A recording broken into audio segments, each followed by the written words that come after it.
in the sense of our ordinary everyday consciousness. Ordinary everyday consciousness is indeed a form of this kind of consciousness, shall we say a manifestation of it.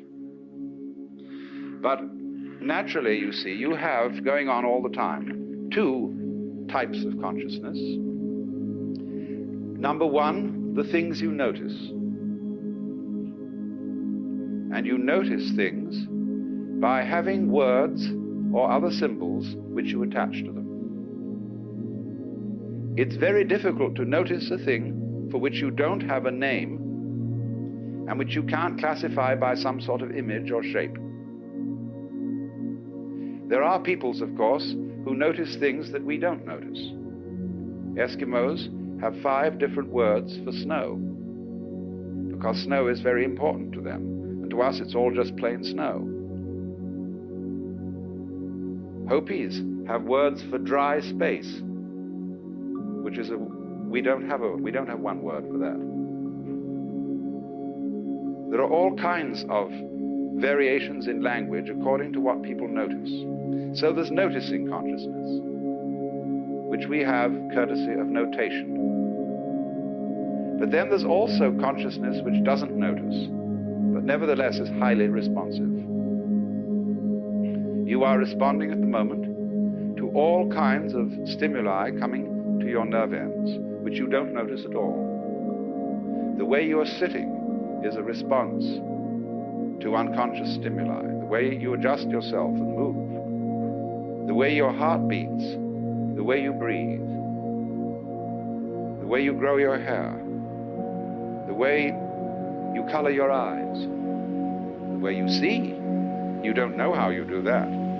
You're doing it, but you don't know how it's done.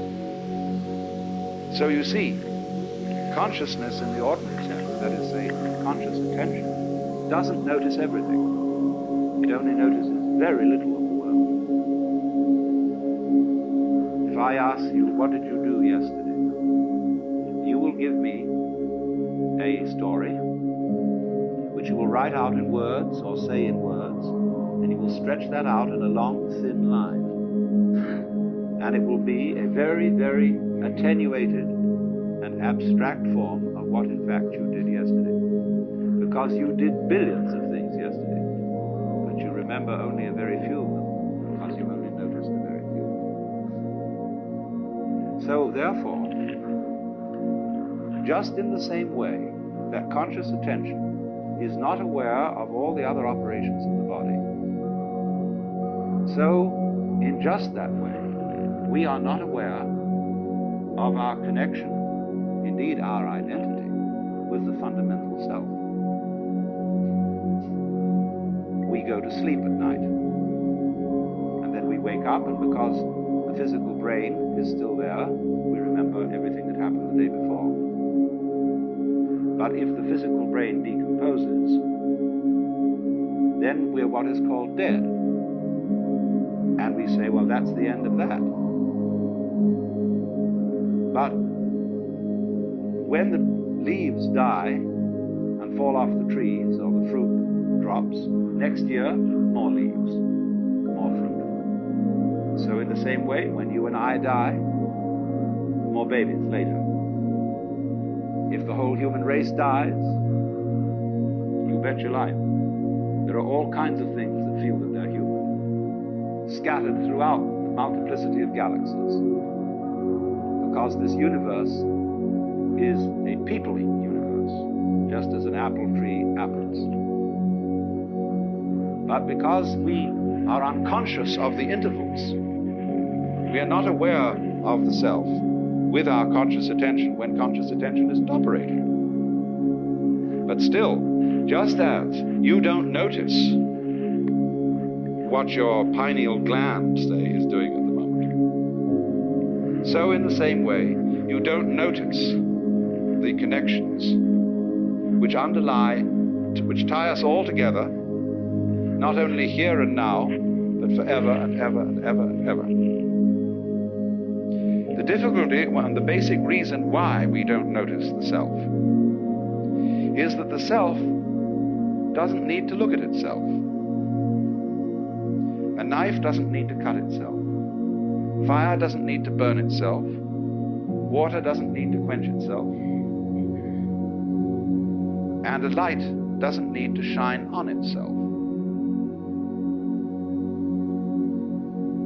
So, this is the fundamental problem of having some sort of awareness of the self. Nevertheless, it is the whole contention of Indian philosophy, especially what we call Vedanta, that it is possible, in a certain way, to become aware of oneself in this deepest sense, to know that you are the totality.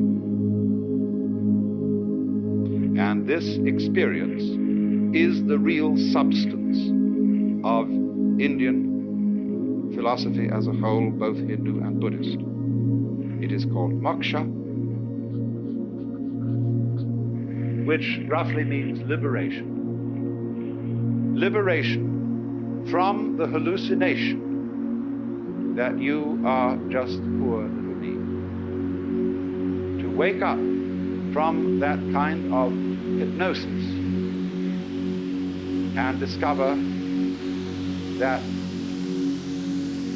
you are simply something, your organism, your physical body, your conscious attention, which is your ego, that you are something being done by this vast, indescribable self,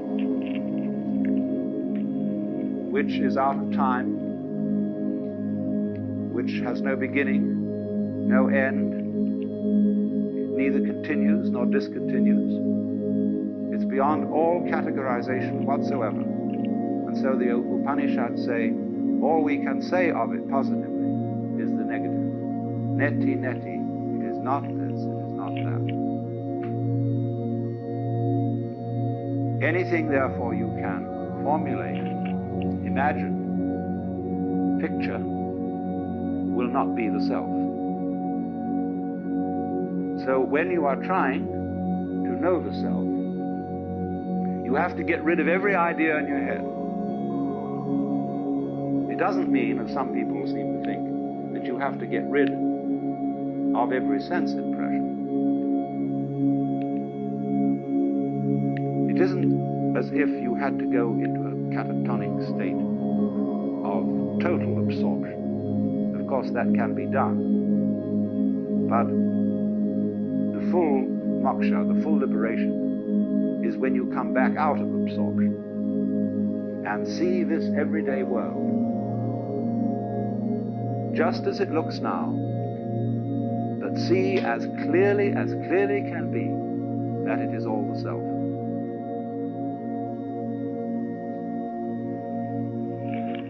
It is comparable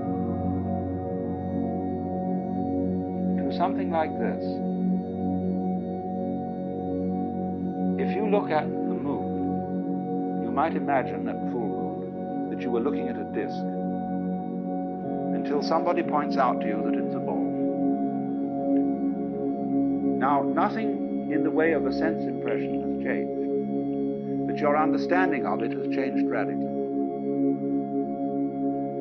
Sunrise is not the same event for a person who thinks that the Earth is the center of the solar system as it is for a person who knows that the sun is the center of the solar system and that the Earth is turning. The senses see the same event, but there is a different interpretation. And so more is seen. Seeing is done much more with the mind than with the eye. We see what we are taught to see. We see in terms of our ideological structure, our culture, our conditioning. And so all that conditioning teaches us to see the world in its separateness. But you can be deconditioned from that and see just this same world that you're looking at now in its unity.